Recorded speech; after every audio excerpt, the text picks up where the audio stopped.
اللهم صل على محمد. اللهم صل على محمد. اللهم صل وسلم وبارك على سيدنا محمد. Assalamualaikum warahmatullahi wabarakatuh. Waalaikumsalam. Allahu Akbar, Allahu Akbar, Allahu Akbar, Allahu Akbar. Asyhadu an la ilaha illallah.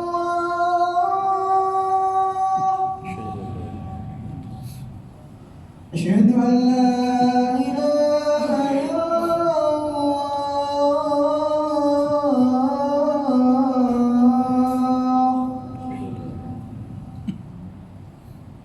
أشهد أن محمد رسول الله.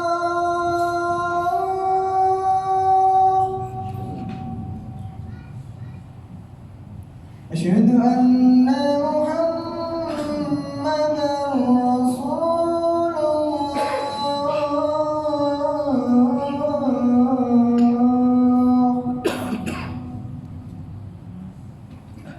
حي على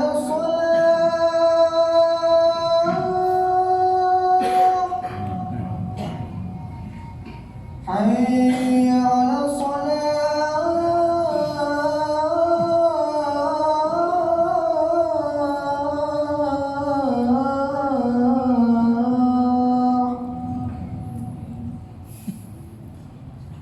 حي على الفلاح.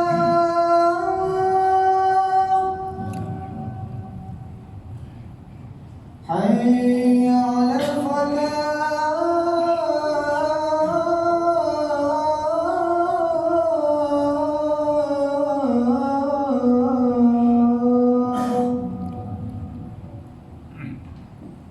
الله أكبر، الله أكبر. لا إله إلا الله.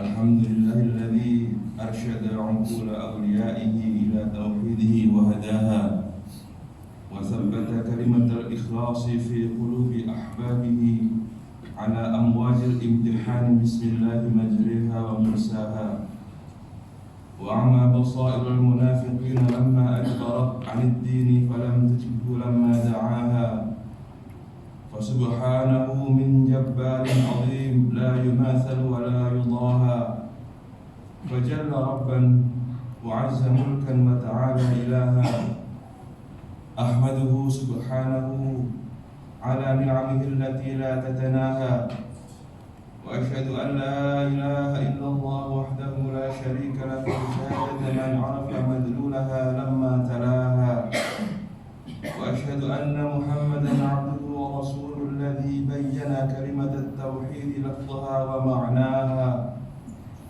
وجاهد عليها بلسانه وسنانه حتى أقرها وحمى حماها اللهم صل على سيدنا محمد وعلى آله وأصحابه الذين عضوا على سنته بالنواحذ وتمسكوا بعراها وسلم تسليمة كثيرة أما بعد فيا أيها الناس اتقوا الله تعالى قال الله تعالى في كتابه الكريم يا أيها الذين آمنوا اتقوا الله حق تقاته ولا تموتن إلا وأنتم مسلمون وقال صلى الله عليه وسلم اتق الله حيثما كنت وادع السيئة الحسنة تمحها وخالق الناس بخلق حسن.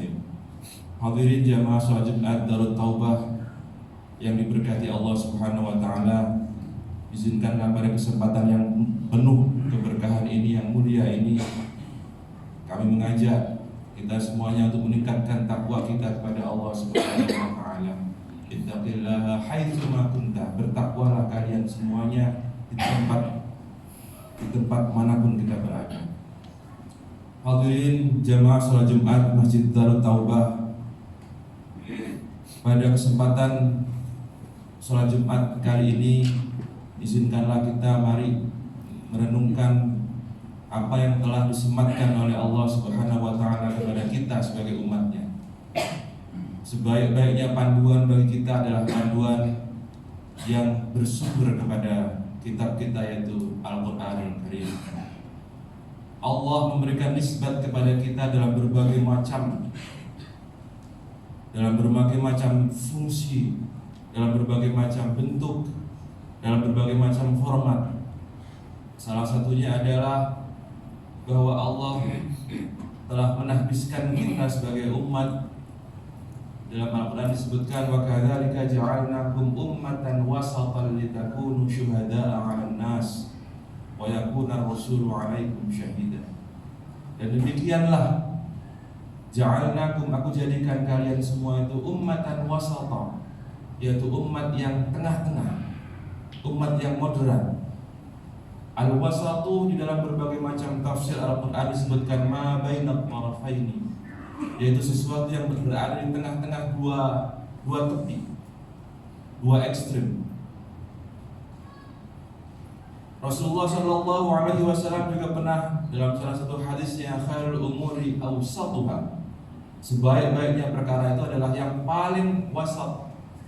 Wasatiyah itu menjadi sesuatu yang telah Allah nisbatkan kepada kita sebagai umat. Oleh karena itu boleh dikatakan secara ilmiah, mungkin secara akademik, bahwa DNA kita itu adalah wasatiyah, yaitu moderatisme. Bahwa kita dibentuk sebagai umat oleh Allah Subhanahu wa taala, kita dipandu oleh tuntunan Rasulullah sallallahu alaihi wasallam sebagai umat wasatiyah, yaitu umat yang berada pada ekstrim. Dan ini terimplementasi dalam berbagai macam hal, dalam berbagai sektor kehidupan kita. Apakah menyangkut pandangan kita dalam berkehidupan ini, ataukah pandangan kita dalam melaksanakan tugas kita sebagai hamba Allah Subhanahu wa taala.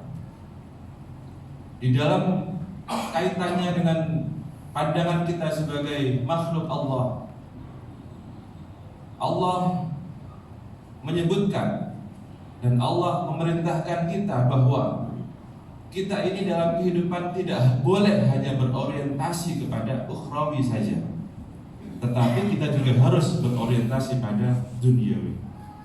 Dua hal itu harus seimbang. Ekstrim yang bersifat ukhrawi, yang hanya mengejar kebahagiaan akhirat saja, itu tidak dianjurkan dalam Al-Quran. Wabtaghi fima atakallahu ad-daral akhirata. Allah berfirman dalam salah satu ayatnya, carilah apa yang telah kamu dapatkan itu semuanya ad-darul akhirata, untuk kehidupan di akhirat nanti. Tapi tidak titik di situ.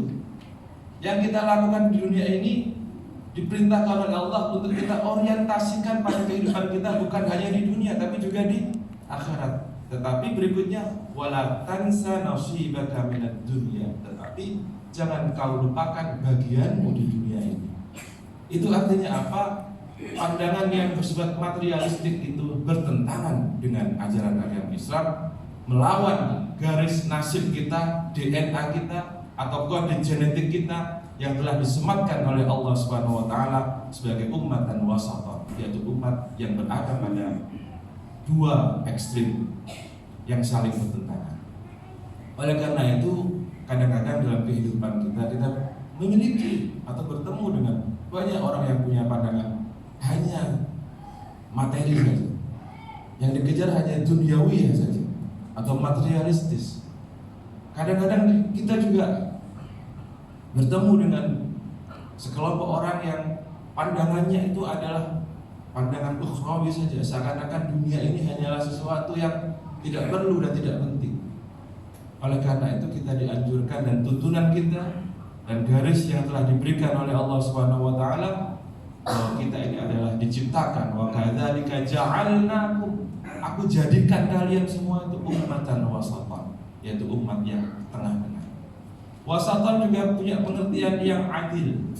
Khairul umuri awsatuha, artinya khairul umuri a'daluha, yang paling adil. Adil itu apa? Adil itu tidak memihak, ada di tengah-tengah. Yang tidak terlalu ke kanan juga tidak terlalu ke kiri. Yang saya gambarkan tadi itu bahwa kehidupan kita ini haruslah diorientasikan kepada dua hal, yaitu orientasi ukhrawi dan orientasi duniawi.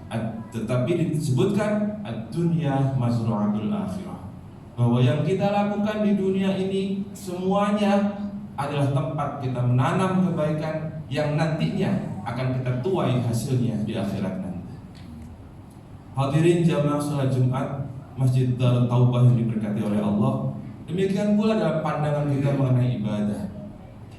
Dalam banyak kitab tarikh disebutkan bahwa sejak zaman Rasulullah SAW itu telah ada sekelompok orang, sekelompok sahabat yang terlalu menitik beratkan pada satu sisi.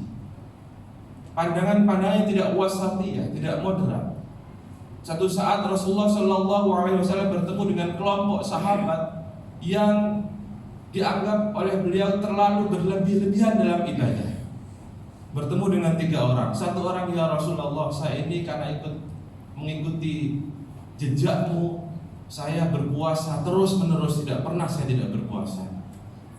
Yang kita sebut sebagai puasa wisol, puasa terus menerus dianggapnya itu baik. Ada sahabat yang lain, ya Rasulullah, saya setiap hari, setiap malam, sepanjang hari, sepanjang malam selalu sholat. Sahabat yang lain melaporkan, ya Rasulullah, saya ini karena saya luangkan waktu hanya untuk Allah, maka aku tinggalkan keluargaku. Lalu apa jawaban Rasulullah? Qulta kadza wa kadza. Kau mengatakan seperti ini, seperti ini. Ama ini, lihatlah saya ini. Ana atqakum lillah. Saya ini orang yang paling takut kepada Allah. Saya ini orang yang paling bertakwa kepada Allah. Wa akhsyakum lahu. Dan orang yang paling takut kepada Allah. Walakinni, kata Rasulullah, tetapi aku ini asumu, aku puasa. Wa uftiru, aku juga tidak puasa.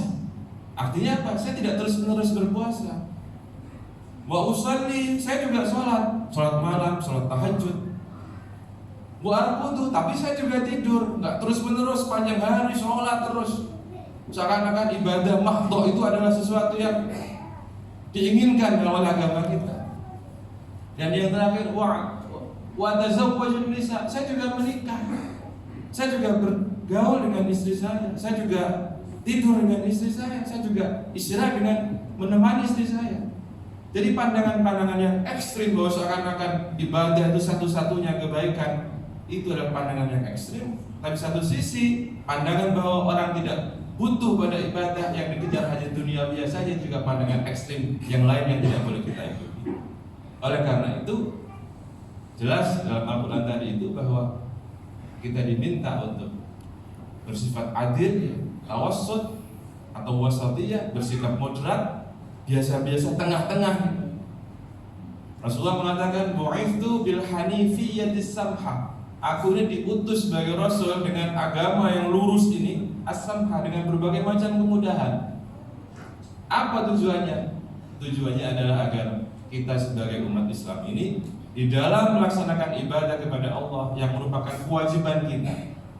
Kewajiban kita adalah menyembah Allah, beribadah kepada Allah, tapi kita lakukan tidak karena perasaan yang berat, tidak karena tuntutan, tidak karena perintah, tapi kita lakukan dengan riang gembira, bukan dengan keterpaksa, tapi karena sesuatu yang memang merupakan suatu keharusan dan kita lakukan dengan senang.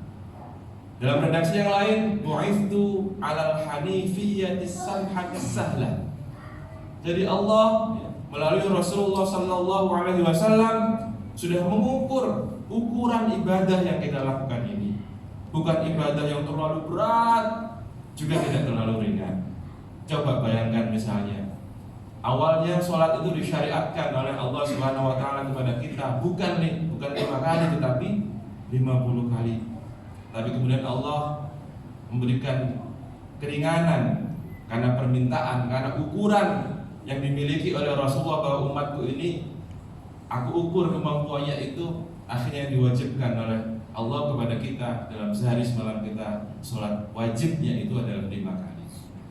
Dan itulah hadirin sekalian sidang sholat Jumat Masjid Darut Taubah yang dirahmati Allah Subhanahu wa taala, bahwa cara pandang kita di dalam memahami kehidupan ini, cara pandang kita di dalam beribadah, cara pandang kita dalam segala hal itu memang sesuai dengan takdir yang telah diberikan kepada Allah kepada kita, sesuai dengan predikat yang telah diberikan oleh Allah kepada kita melalui Al-Quran, bahwa kita adalah umat yang wasatiyah, umat yang harus bertindak, berpikir tidak terlalu ekstrim, tidak terlalu ekstrim kanan, juga tidak terlalu ekstrim kiri.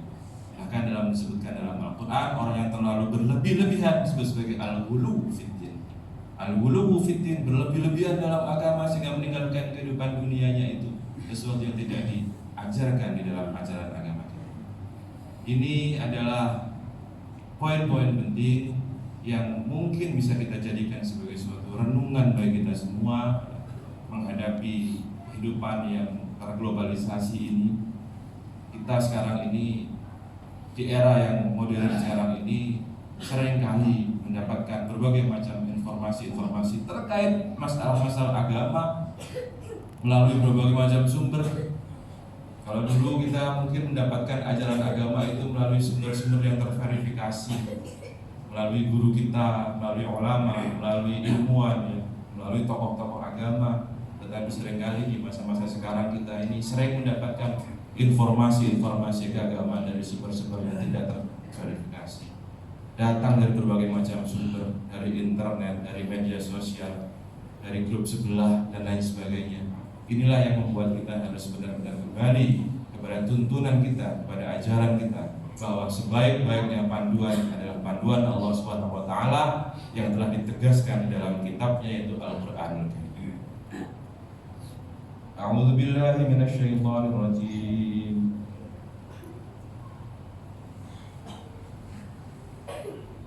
Wa nadaw ya malikul yaqdi 'alaina rabbuka qala innakum makithun. Laqad ji'nakum bil haqqi walakinna aktsarakum lil haqqi karihun. Am abramu amran fa inna mubrimun. Am yahsabuna anna la nasma'u sirrahum wa najwahum bala wa rusuluna ladayhim yaktubun. Barakallahu li wa lakum fil Qur'anil 'azim wa nafa'ani wa iyyakum bima fihi min al-ayati wa dzikril hakim. Aqulu qawli hadza wa astaghfirullahal 'azim al-jalil li wa lakum wa lisa'iril muslimina min kulli dhanbin fastaghfiruhu innahu huwal ghafurur rahim.